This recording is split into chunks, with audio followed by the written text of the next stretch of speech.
o mundo gira, gira, gira e para no mesmo lugar. Sabem por quê?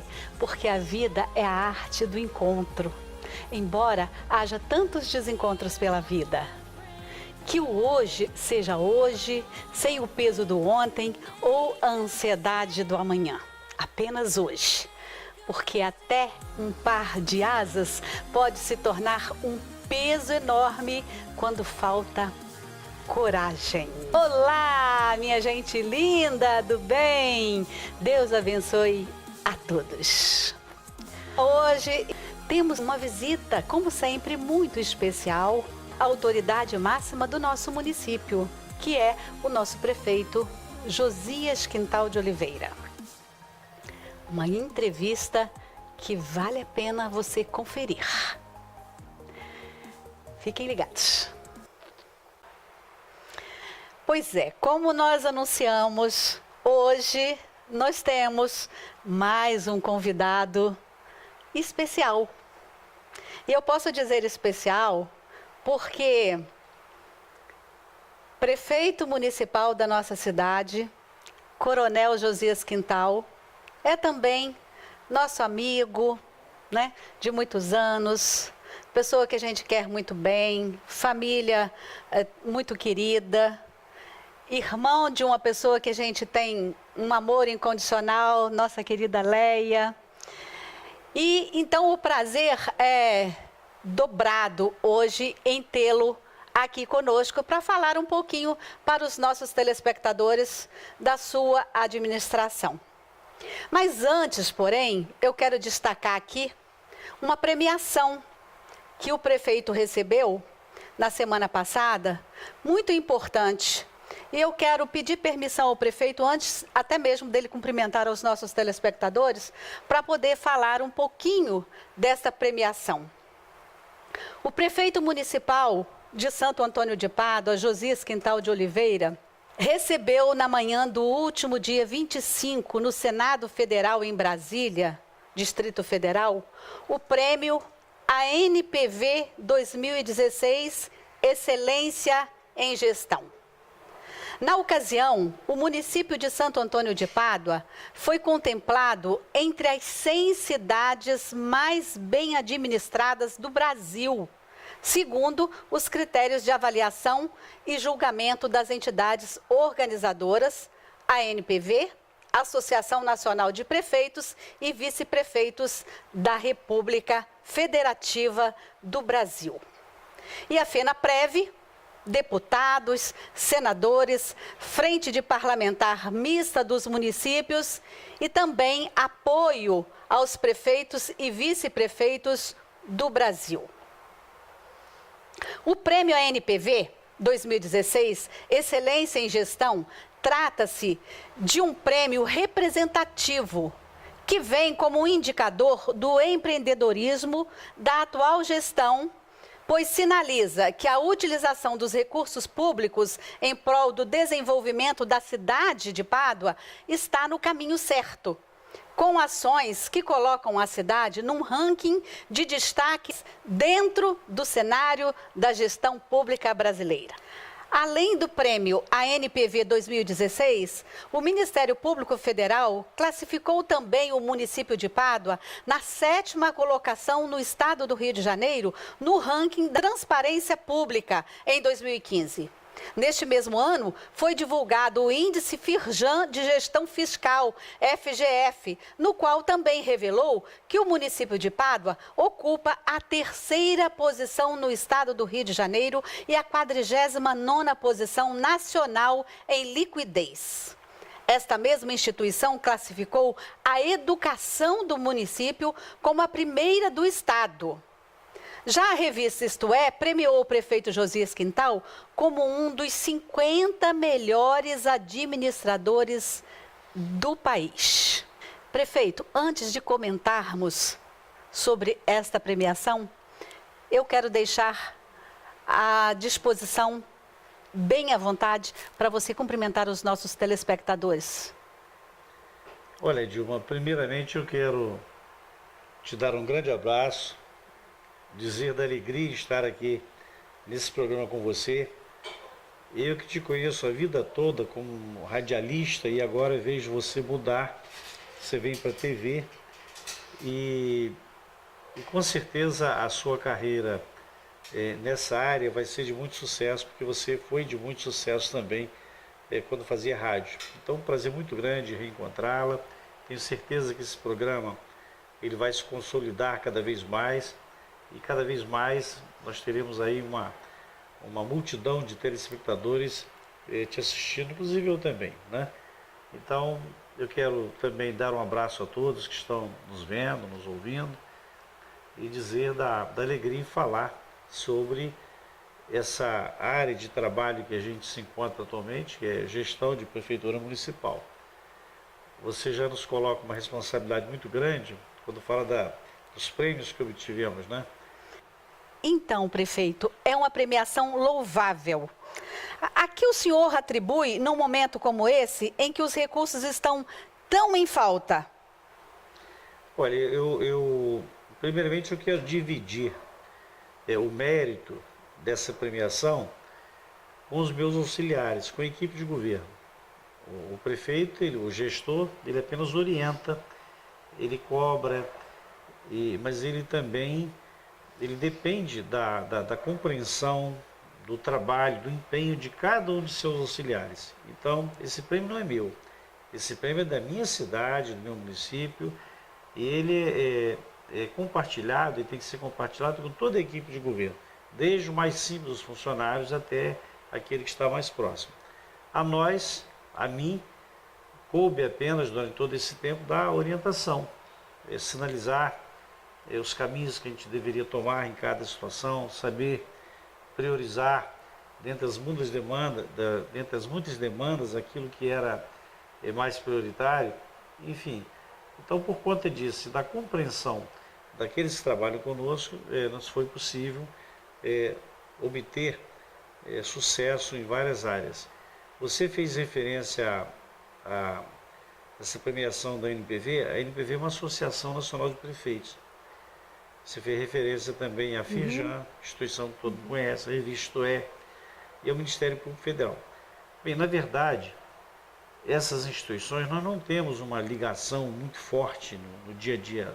A NPV ainda sim, por outras questões, mas qual o critério que eles utilizaram para definir o município, para enquadrar o município dentre os 100 melhores, dentre os 50 melhores, dentre os primeiros do estado nas diversas classificações? Essas instituições, eles trabalham com dados, eles entram dentro do sistema dos diversos ministérios, das diversas secretarias, tribunais de contas e tal. Então eles compilam esses dados, esses relatórios dessas instituições técnicas, e eles fazem desses dados, fazem o processamento desses dados e chegam a esses resultados. Eles vieram, estiveram por aqui, prefeito? Não, ninguém esteve por aqui, a gente é surpreendido. Pegam através do sistema? Eu, por exemplo, eu fui surpreendido com o ofício da instituição, da revista, nos dando a notícia. Do mesmo modo, o Ministério Público, foi uma publicação do Ministério Público. A NPV foi também um ofício que eles fizeram para nós. Então, são aquelas surpresas agradáveis, né? Então, elas vêm desse modo. Agora, o processo, vamos dizer, de identificação desse destaque, dos dados que permitiram esse destaque, são resultantes de uma coleta de dados técnicos produzidos pelas diversas instituições e órgãos de controle, de governo ou não. Então, é isso aí. Agora, a nossa felicidade ela é redobrada porque todos sabem que o país está vivendo uma crise política que já começou a amainar, mas tem uma crise econômica sem precedentes. A nível de Estado, temos uma queda de receitas impressionante e que leva o Estado a estar praticamente falido, quebrado. Então isso vai demandar muito tempo para a recuperação. E com relação a municípios, a grande parte dos municípios brasileiros também se encontra em enorme dificuldade. Tem havido diminuição dos repasses federais, dos repasses de Estado, E os municípios, especialmente municípios na faixa de menos de 100 mil habitantes, eles são muito dependentes dos repasses dos entes federativo e estadual. Pra você ter uma ideia, o nosso município de Pádua, nós dependemos mais de 90% dos recursos, eles vêm de fontes do governo federal ou do estado. Nós não conseguimos gerar mais de 10% de nosso recurso. Então há muita dependência. E quando o Brasil vai mal, quando a economia nacional vai mal, quando a economia estadual vai mal, o reflexo é imediato. Então isso está acontecendo em todo lugar. Então é nesse momento que o desafio se torna maior. Então se você não tem recurso para fazer obras de concreto, obras de grande visibilidade, você direciona os esforços, a energia para outra área. Por exemplo, nós temos na área social, terceira idade. O mundo envelhece, o Brasil envelhece, a população envelhece. Esses contingentes de idosos são cada vez maiores por conta das tecnologias, da qualidade de medicamentos, do tratamento médico das pessoas. Toda a população mundial ela passa a ter uma sobrevida maior. Então esses contingentes, a pirâmide, ela passa a ser modificada, quer dizer, os novos, idade média, na mediana e os mais idosos, então essa relação ela muda muito. Então há um contingente muito expressivo, percentualmente muito expressivo de pessoas idosas. Então aqui em Pádua, por exemplo, que política nós tínhamos para os idosos?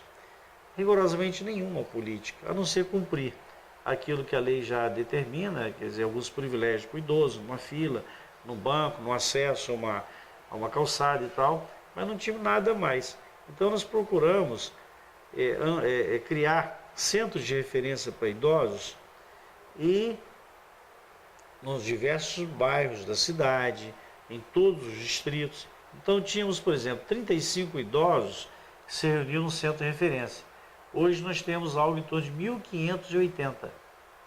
Então, isso é uma atitude que você não precisa de recursos expressivos. Qual o resultado disso? O resultado é que você, na medida que tem centro de referência, você vai cooptando pessoas idosas, os próprios idosos que fazem parte desse centro de referência, eles já vão cooptando outros. Então é a pessoa que está vivendo uma solidão, ou outro que já está vivendo uma depressão decorrente disso, são doenças próprias da idade. Então há uma reinserção desse pessoal no cenário social. Então isso me dá uma alegria, um sentimento de vitória enorme quando eu vejo, olha, a dona Anita, e seu nome não é esse, entendeu? A dona Sebastiana, elas estão com outra maneira de viver. Elas estão alegres, elas estavam depressivas, se entregando, e agora estão aí alegres, saltitantes, estão até dançando. E é muito interessante, prefeito, já aparteando o que o senhor está falando, é que a gente vê nas academias populares que o senhor tem distribuído aí nas praças e nos distritos, daqui a pouco o senhor estará indo para o Mangueirão inaugurar uma, né? A gente vê muitas pessoas, eu tenho observado muitas pessoas idosas fazendo suas atividades físicas. É um cuidado, né? Com o idoso, que coisa boa isso. São 30 academias que a gente está implantando em nosso governo. São 30 academias. Essa semana vamos inaugurar mais 2. E todo o município está coberto. Então, eu até falo, se você quer ficar alegre, eu quero achar uma de alegria, vamos fazer um encontro lá na terceira idade. Ah, eu estou aqui apurrinhado, com tanto problema, com tanta coisa, vamos lá para a terceira idade. E basta ir para a terceira idade, para ser referência, muda o astral. Eles recebem a gente muito bem, e vem logo brincando com a gente, enfim. É uma delícia, né? Conversar com pessoas experientes, né? Isso me faz feliz, me faz mais feliz. Então, realmente, isso é uma coisa que muda aqui em Pádua, e eu espero que cada um que vai nos ceder, isso é um processo que não tem parada. A gente vai ampliando cada vez mais. Então, afinal de contas, são os idosos que construíram a nossa cidade. São eles que construíram as nossas famílias. Quer dizer, a base está ali.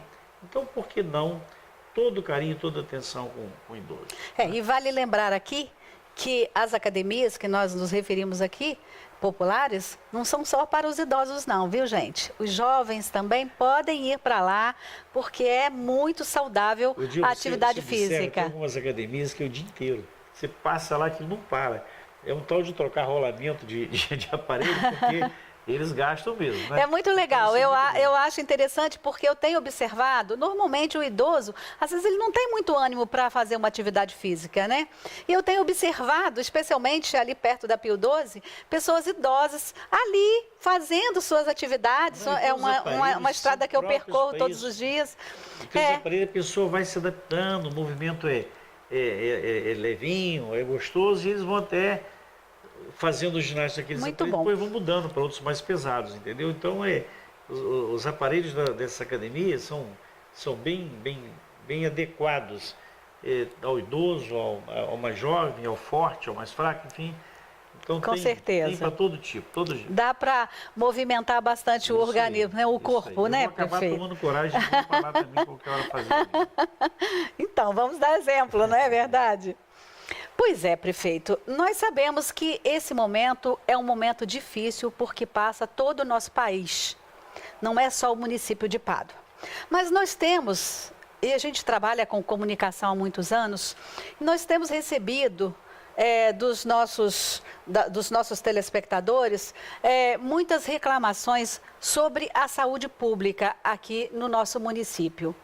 Nós sabemos, como eu já disse, que essa situação da saúde pública está em todo o país. Mas o que o senhor tem,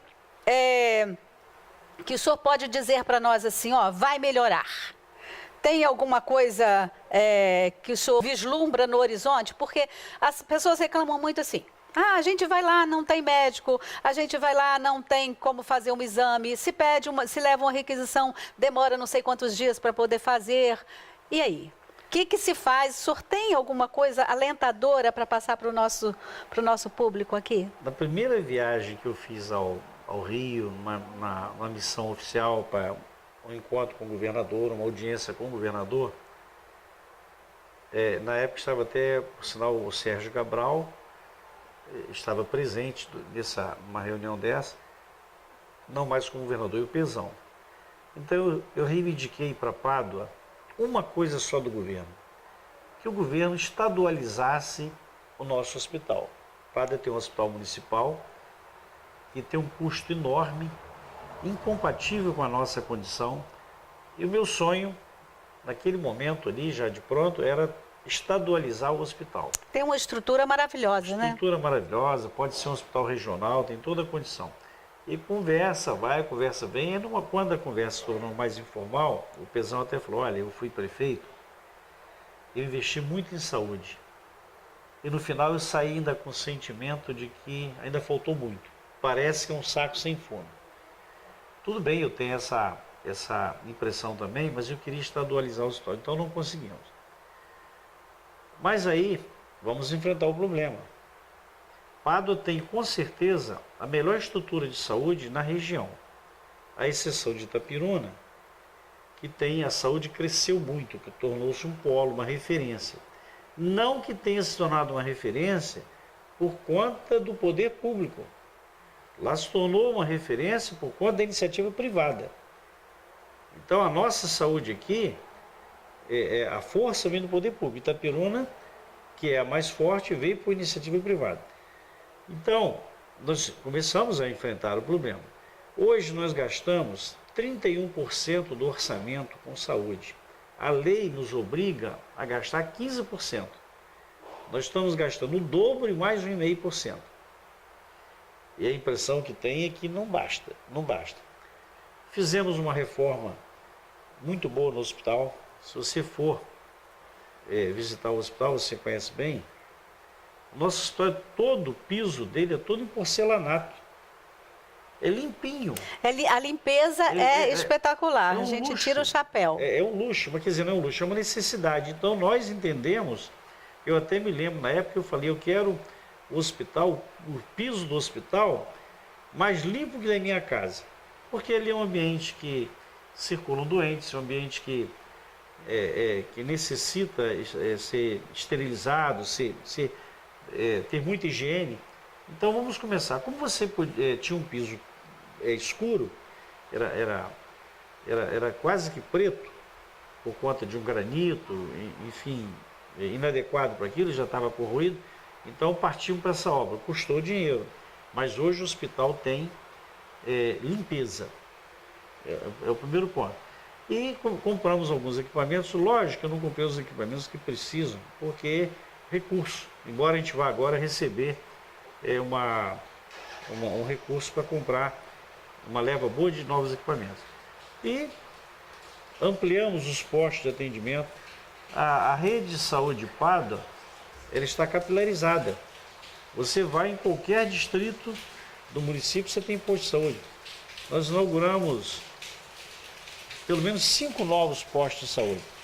Postos com estrutura física e com instrumentos capazes de atender a demanda da população naquela área, pelo menos 20 anos.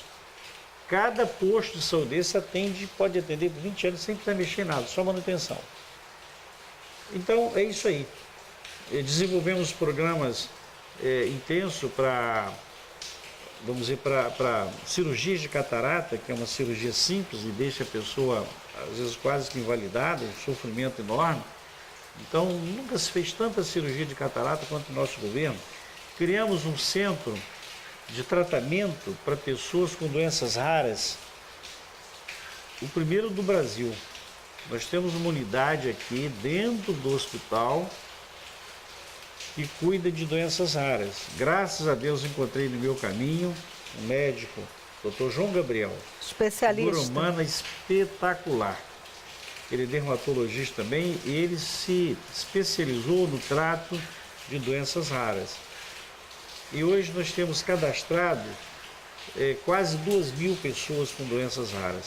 Vem gente de municípios grandes, de longe, para se tratar aqui em Pada, com o Dr. João Gabriel. Medicamentos caríssimos. Você tem vacina que custa 60 mil reais. 60 mil reais.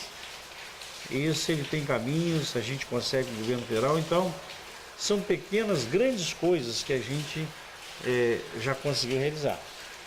Agora, reclamações sempre virão. Às vezes falta um remédio, eventualmente. Às vezes falta, não é porque não tenha na estrutura, no sistema. É porque pode faltar, porque às vezes tem no outro posto. Gastou demais nesse posto, no outro não gastou, enfim. E aí todo aquele trabalho ele é colocado em risco. A credibilidade ela é tocada. Mas a gente compreende isso. A gente tem certeza que na região não tem nenhuma saúde melhor do que a nossa. Se você for no hospital agora, nesse momento, você vai visitar aquelas enfermarias, com certeza você vai encontrar em quase todas as enfermarias pacientes que não são da região. Você vai encontrar dos municípios à volta. A gente não tem aqui esse critério rigoroso que muitos municípios têm de exigir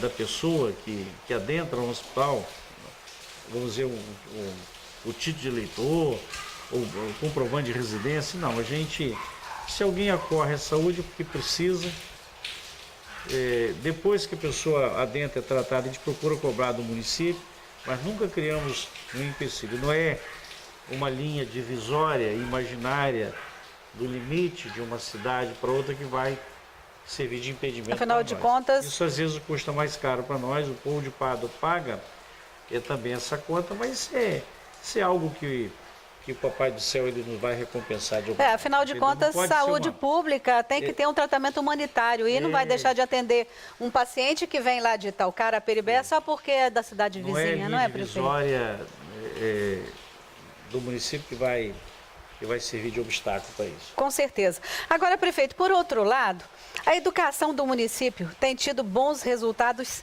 sempre, aliás. Isso se deve mais aos devotados profissionais dessa área, prefeito?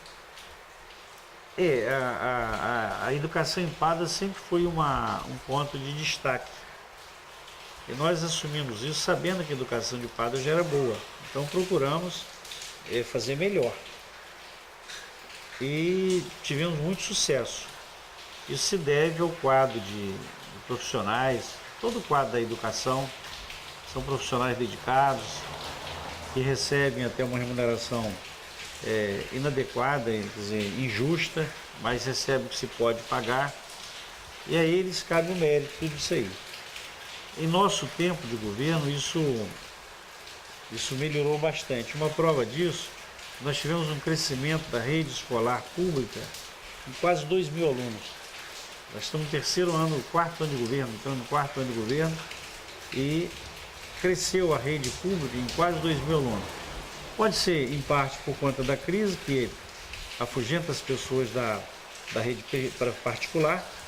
A rede pública ela é de graça. E também pelo conceito, pela qualidade do ensino que se oferece na rede pública municipal. Então, esses dois fatores certamente deram esse up. Quer dizer, temos hoje 2.000 crianças a mais matriculadas na rede municipal. Na rede pública. Isso implica também no aumento de gastos. São ônibus para transportar as crianças, alimentação. Cada criança nova ela vai gerar uma despesa a mais. Com certeza. Nós percebemos também, prefeito, que o senhor prioriza sempre o pagamento em dia do funcionalismo público. Aí eu pergunto, foi difícil o senhor ter que demitir 600 funcionários de uma só vez? Nossa, isso é uma morte para a gente. Isso é uma morte. Então, no momento desse de crise, as pessoas tentando segurar o emprego, as portas vão se fechando, demissão para todo lado, e eu ter que demitir 670 pessoas. Mas o fiz obrigado. Eu tentei até prorrogar uma lei que nos autorizava os contratos, não consegui, não houve essa compreensão, tivemos um desencontro com o Poder Legislativo, com a parte do Poder Legislativo, e o resultado foi esse. Para mim foi uma morte. Mas, fazer o quê? Fizemos o concurso, estamos chamando as pessoas aí, enfim, e lamentando que as coisas são assim. Mas há quem diga, prefeito, que o senhor tem governado numa sequência de demissões e admissões de 6 em 6 meses e que isso seria muito natural para o senhor. O senhor concorda com isso? Não, de forma alguma. Isso deve ser uma colocação infeliz de alguém que possa se opor a nós, alguém que não tem consciência do que fala, não tem responsabilidade do que fala. Mas a maioria absoluta, a totalidade dos contratos, enquanto foram permitidos as renovações, eles foram renovados. Por que o senhor adotou esse critério, prefeito, de contratar e descontratar de 6 em 6 meses? Eu não adotei esse critério, isso é o modelo da cidade. É?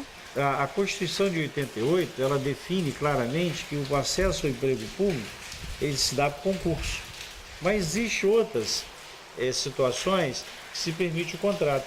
Isso vem desde 1988. No governo anterior, certamente tinha tanto ou mais contratado que no nosso governo. Então, eu até que me preparei para essa transição. Eu me preparei para o cumprimento do que a Constituição estabelece. E assim eu fiz um concurso, eu chamei todos os concursados que não tinham sido chamados em concurso feito pelo governo anterior. Quem os trouxe para eu? Eles fizeram um concurso lá atrás e não incluíram essas pessoas, não chamaram todos. Eu chamei. Eu fiz um concurso para a Guarda Civil Municipal. Aqui havia uns guardas, coitados, davam um porrete, o sujeito, uma camisa e uma calça jeans, virou guarda, virou polícia. Então isso não é uma brincadeira. Então eu fiz concurso, nós temos hoje uma guarda treinada, equipada, o nível inclusive é nível superior, não quem tem exigido, mas no próprio processo seletivo, só permitiu que aqueles de nível superior adentrassem, tivesse sucesso no concurso. Então, temos essa guarda resultado de concurso. Fiz o concurso, mais um concurso, são quase 400 pessoas que serão chamadas nesse concurso, então eu fiz tudo que podia. Agora, se em tantos anos o processo era esse, como eu, em 3 anos e pouco, sou obrigado a fazer mudança? Isso é um pecado comigo, é uma covardia que fazem comigo. Querer que em 3 anos eu faça essa mudança tão abrangente e tão repentina. Há um processo também de transição. Tem que haver. Você quando troca um funcionário, quando você nomeia um funcionário, dependendo da função dele, vai depender de aprendizado. Ele não está apto para chegar só porque passou no concurso. Ele tem um tempo de aprendizado no exercício da função do cargo para o qual ele foi aprovado. Então tem que ter uma transição. Por que exigir de mim tudo isso? Mas não tem problema não, exigiram as oposições nossas na Câmara Municipal, impuseram isso e eu estou fazendo. Não consegui fazer 100%, mas eu vou fazendo o que posso e com certeza nenhum governo avançou mais nesse campo que o nosso. Então, prefeito, essa polêmica toda gerada em torno dessa lei, das demissões que foram aprovadas pelos nossos vereadores, os vereadores alegam que agiram dentro da lei exigida pelo Ministério Público. Mas o senhor contesta e ficou indignado e penalizado com a população. Afinal de contas, são 600 funcionários e engloba aí mais ou menos uma faixa de 1.500 pessoas, né? 600 famílias. O político, o legislador, o julgador, o agente público, de modo geral, ele tem que ter sensibilidade também. A pessoa tem que ter coração também. Você não vive num mundo em que não tem que existir coração. Tem que ter sim. Tem que ter. Isso tanto vale para prefeito, para vereador, para juiz, para promotor, para desembargador, para o que for. Essa questão da interpretação da lei, ela deve ser orientada também, deve considerar também essa questão desses sentimentos, essa questão da justiça social. Você mandar um funcionário embora de 25 anos de serviço, trabalha por contrato, são vários os casos, é muito duro. Como é que uma pessoa que já ficou 25 anos no serviço público municipal, toda a sua energia, todo o seu tempo de vigor, ele foi consumido ali, você de repente dá um chute no traseiro do cara, tchau, benção, obrigado, cumpra-se a lei. Quando na verdade o próprio poder público, ele infringiu a lei, se é esse o caso, durante todo esse tempo. E vereadores que votaram, eu sou legalista, é legalista, sim. Vários deles foram presidentes da Câmara. O que fizeram ao tempo em que presidiram a Câmara para corrigir esse problema? Absolutamente nada, não demitiram ninguém. Não fizeram nenhuma legislação municipal que obrigasse o prefeito, o executivo de então, a fazer essas mudanças.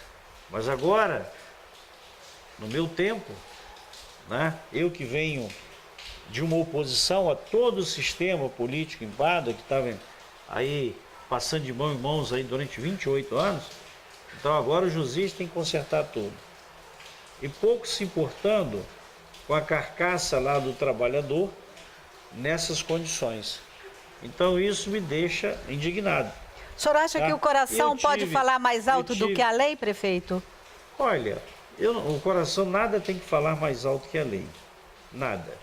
Agora, qualquer homem público, qualquer servidor, eu digo de qualquer poder, porque não é o fato do indivíduo, do servidor, do juiz, que tem uma toga, do promotor que tem o poder de fiscalizar a lei, que eles possam ser insensíveis a tudo isso. Então nós não somos robôs. O mundo não é feito de robôs. O mundo é feito de gente. Os cargos são feitos por pessoas que têm que ter coração, têm que ter sentimento, têm que ter essa visão. Eu me lembro, aqui, a minha carreira, você sabe, eu sou policial. Uhum. Eu me lembro, nos Estados Unidos, que é um país que eu... Policial e já completando aqui, foi secretário de Segurança Pública, foi deputado federal. Isso. Prefeito Josias tem um currículo muito vasto e a gente tem que lembrar que nós estamos falando para milhares de telespectadores. Nós estamos, neste momento, com mais de 45 mil alcances. Ah, que bom. O homem público, o servidor público, ele não deve ser um complicador social. O nome já diz, servidor público, para servir o público. A razão do Estado é o bem-estar das pessoas, é o bem-estar da população. Então, não é por conta de uma regra jurídica ou de uma legislação que pode ser mais rigorosa ou não, que você vai ser excessivamente duro. Não, o homem tem que ter sensibilidade, tem que ter coração. A gente vê sentenças magistrais aí de desembargadores, de juízes, que focam muito em cima dessa questão. Olha, o Dilma, eu voltando à questão, eu quando fui policial, eu procurava conhecer muito os modelos policiais no mundo, então, para trazer para a gente o que pudesse ser de melhor. Eu olho muito sim para os Estados Unidos, que é um país grande, é a maior potência do mundo, econômica, militar, é um país que se faz ciência, é o país que é campeão em pesquisas científicas. Então, mesmo na área de segurança pública, na área policial, eles têm experimentos, eles têm experiências as melhores do mundo. Eles, num certo momento, os americanos viram que em tantos anos os Estados Unidos iam ter 50 milhões de presos, que a cultura americana é muito repressiva, a cultura da polícia americana é muito repressiva. Então eles criaram lá um movimento que se intitulou Polícia Comunitária, que nada de que as pessoas na maioria pensam, polícia comunitária é a polícia que pega lá, dá florzinha para a população e faz festinhas com o povo, nada disso. O sentido maior desse movimento é criar uma nova forma de abordagem, uma nova forma de interpretação e aplicação das leis. Então, um policial americano, ele tinha mania de ficar atrás do outdoor ou atrás de um veículo, esperando a pessoa cometer uma infração para depois punir. Isso muda muito. Tem um prefeito que se tornou famoso no mundo inteiro, é o Giuliani, Rodolfo Giuliani. Esse cara foi prefeito de Nova York. Então ele aplicou em Nova York uma política de segurança chamada tolerância zero. Veja bem, tolerância zero. Era não aceitar a convivência com aqueles delitos menores que, enfim.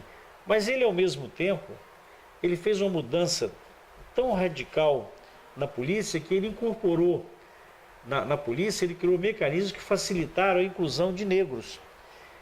Ele permitiu, no concurso, facilitou a inclusão de hispânicos, de homossexuais, de lésbicas. Então, veja bem, e ele fez essa transformação na polícia. A polícia nova-iorquina, todos os 30 mil policiais tinham curso superior. Ele baixou o nível, ele facilitou. Por quê? Viaturas. Ele reduziu o número de viaturas, 3 mil viaturas, não sei quantas lanchas, helicópteros. Ele reduziu tudo aquilo e passou a botar policiamento a pé. Porque o policial ficava dentro de viatura, completamente distante da população. Ele obrigou o policial a ficar a pé, naquela movimentação de ruas e tal, conforme tínhamos aqui antigamente o famoso Cosme Damião. Então, ele mudou a estrutura da polícia e, ao mesmo tempo, aplicou a lei. Certo? Aplicou a lei. Então, ele passou, houve em Nova York, se não me engano, uma das primeiras passeatas gays do mundo. E ali você via a polícia americana, aqueles quadros que se identificavam com esse tipo de manifestação presentes ali em todo o movimento, fazendo, inclusive, interagindo público com respeitando as diferenças, né? Então, ele foi bem sucedido. Esse movimento da polícia comunitária reduziu em muito os processos criminais, e o cara se tornou famoso no mundo inteiro. Ele vive hoje dando palestra. Eu fui no Copacabana Palace há 7 meses atrás, uma palestra do Rodolfo Giuliani. Palestra caríssima e lotado. O Copacabana Palace não tinha lugar mais para botar para o pessoal ir ver Rodolfo Giuliani. ele pensava desse modo. Então, essa questão da interpretação da lei, da aplicação da lei, isso deve passar pelo sentimento de que nós não somos complicadores sociais. Então, dentro desse viés, essa é a minha formação, que eu reajo sempre a isso, desse modo. Ok. Prefeito, qual está sendo a sua maior conquista neste governo e qual foi a sua maior dificuldade até aqui? Bem, a dificuldade é pagar dívida, pegar recurso que eu poderia estar aplicando em investimentos, em uma série de projetos bons que a gente tem, mas sou obrigado a ficar pagando dívida. Nosso município tinha o equivalente a quase a metade do orçamento do primeiro ano em dívida. Então isso é uma camisa de força, isso foi a minha maior dificuldade, e também o fato de ter acontecido o meu governo num tempo de recessão. Não bastasse essa dívida, inclusive começamos o governo com folha de salários atrasada, no mês de dezembro de 2012, nós pagamos em 2013, 13º, salário pessoal.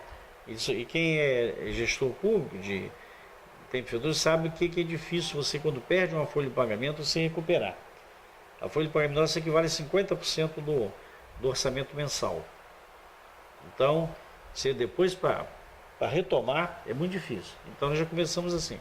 Então, o fato de ter pegado o município com dívida e o fato de ter acontecido no momento de crise. Isso tirou muitos dos nossos projetos, mas a gente procurou compensar com outras iniciativas. Então eu vejo hoje a questão da transparência, por exemplo. Pádua pode se orgulhar. A nossa administração, o modelo que nós implantamos, ele é transparente. Eu faço as minhas reuniões com secretários, com a população, com empresários, são abertas. Das nossas, tem uma mesa, tem um salão enorme, todo mundo fica sentado, assiste. Ouve as conversas, tudo, não tem nada de salinha reservada, nada disso com a gente não. E a gente, do mesmo modo, pega os dados que a gente tem de prefeitura e joga na internet, disponibiliza. Você pega uma folha de pagamento de funcionários, que havia muita dúvida sobre funcionário fantasma, essas práticas que sempre existiram na administração pública, hoje não existe, mas é impossível, porque cada funcionário tem seu nome.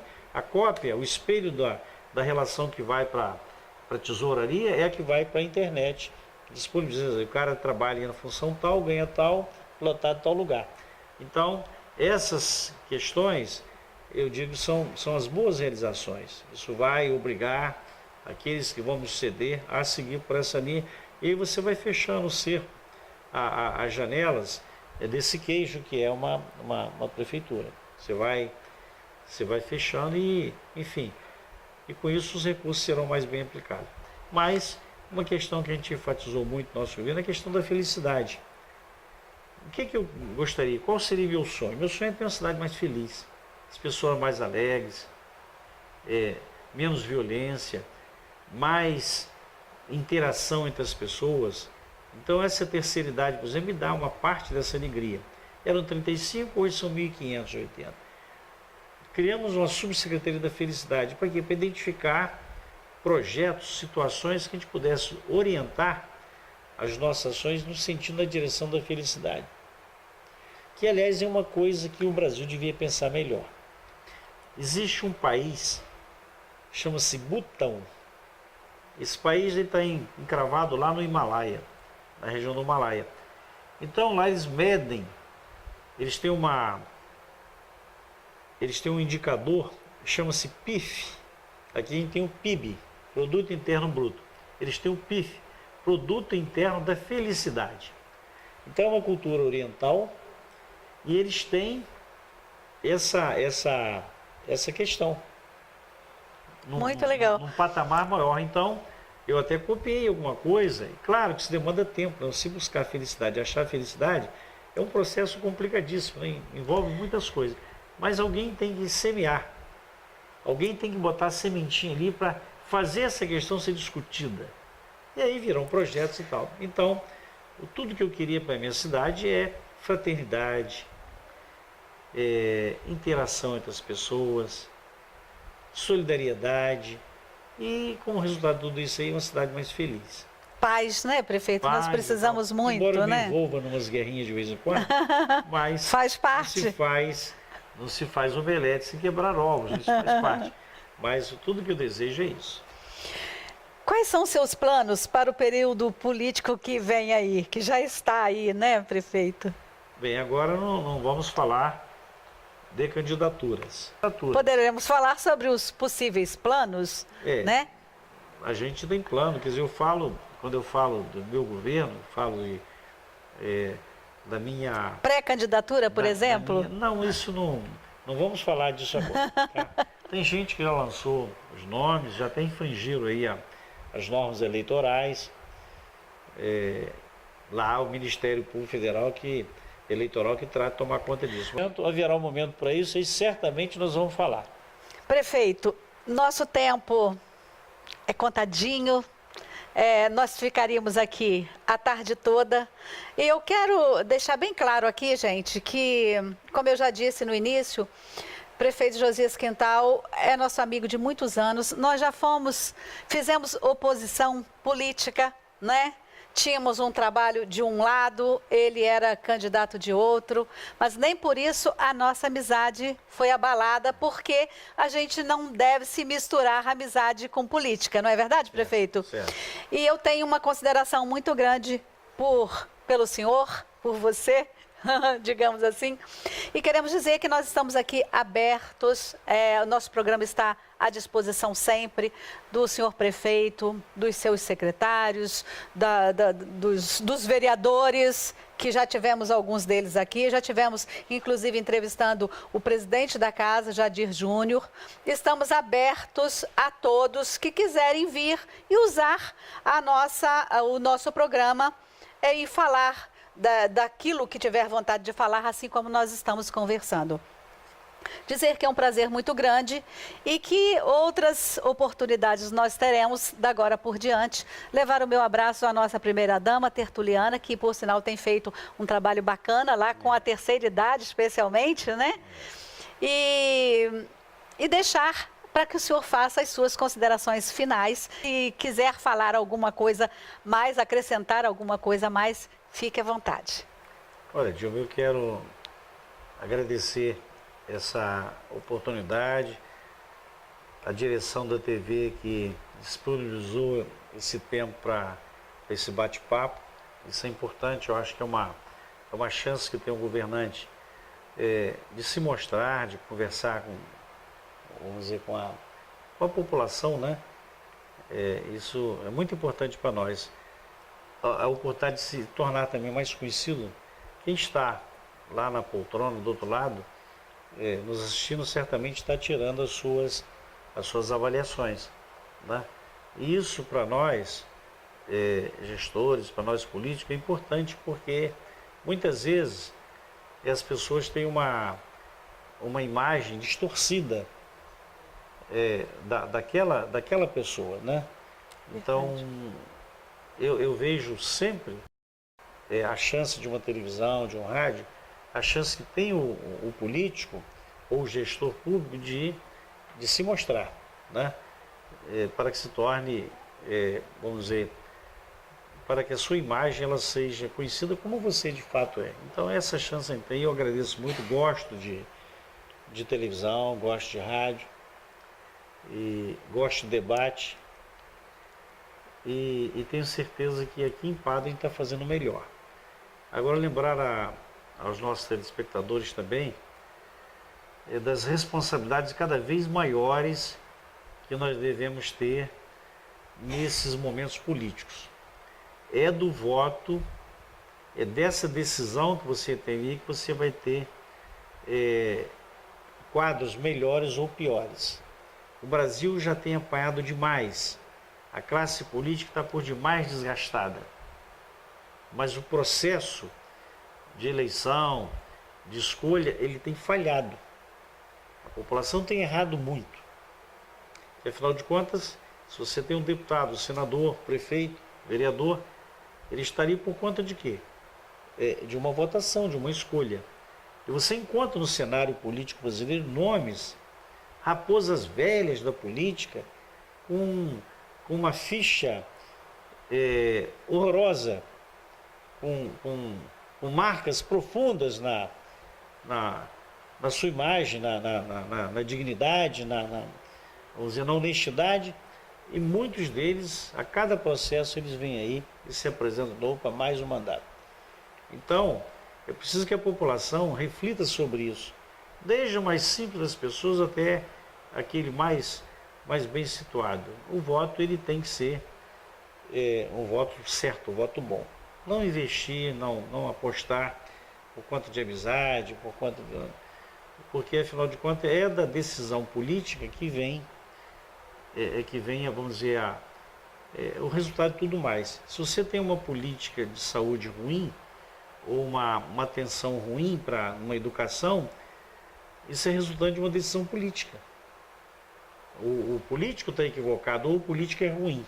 Então daí esse chamamento à atenção das pessoas, muita consciência na hora de escolher. A gente vai ver um momento eleitoral muito em breve, o Brasil inteiro vai se movimentar mais uma vez. Então, muito cuidado, muita atenção com isso. Valorize o voto. Procure conhecer mais o perfil, o histórico de cada candidato para não errar na escolha, porque as decisões políticas elas são muito abrangentes.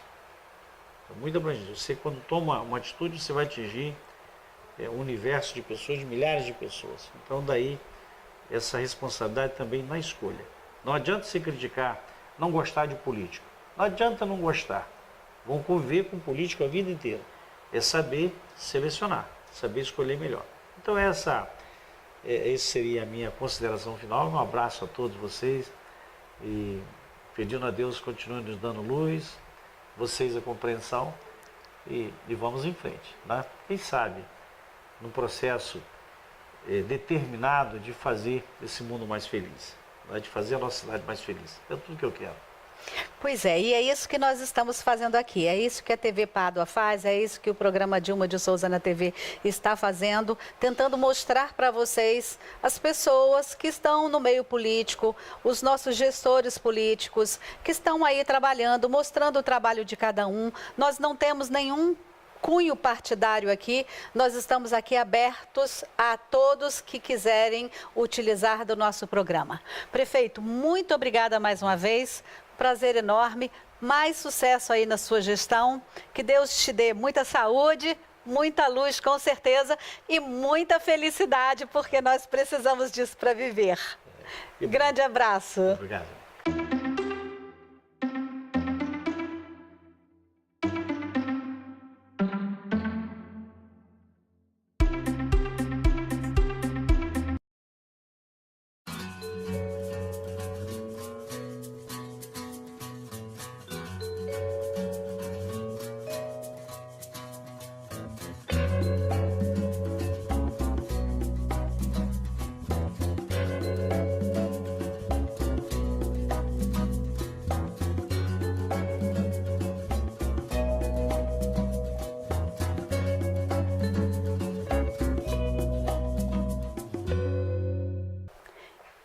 E olhem o meu visual hoje, gente. Olha que bonitinho. Eu estou vestindo a Alivi Modas. Meu look de hoje, especialíssimo da Alivi Modas, que fica ali na Avenida Doutor Temístocles de Almeida, do ladinho ali da farmácia Farmais, antiga Santo Antônio, na boca da Ponte de Arcos, Ponte Raul Veiga. Um beijo muito carinhoso para toda a equipe da Alivi Modas. Então, e agora? Eu quero mandar um beijo muito especial, como eu disse na semana passada, que nós mandaríamos beijos sempre para alguém no nosso programa. E hoje eu quero mandar um beijo muito especial para 3 pessoas. 3. Para minha amiga querida, que me acompanha sempre, Aldinha Xavier. Para a querida Dona Leni Freitas Pocidente. E para Marisete Lima. Eita, gente querida do bem, muito obrigada pelo carinho de vocês. Todos os programas eu estarei aqui mandando beijos para vocês. Ah, e eu não posso esquecer, um beijo pro meu hair socialite, Júlio Freitas, que me recomendou estar fazendo uma turnê. Gente chique, né? Gente fina é outra coisa, como diz o dito popular. Júlio Freitas está fazendo uma turnê, Espanha, Madrid, está lá em Madrid, todo. Ei, Júlio, estamos com saudades. Mandou dizer para nós que tem novidades na semana que vem. Então, um beijo muito carinhoso para você. E aproveite, viu, Júlio? E nós vamos ficando por aqui. Muito obrigada a todos pelo carinho da doce companhia. A gente volta. Tchau, tchau, bye, bye. E não se preocupem se não gostarem de você. Sabe por quê? Porque a maioria das pessoas está lutando para gostarem de si mesmas. Então não se preocupe com isso não, tá? Eu amo vocês. Paz e bem. Beijos de luz.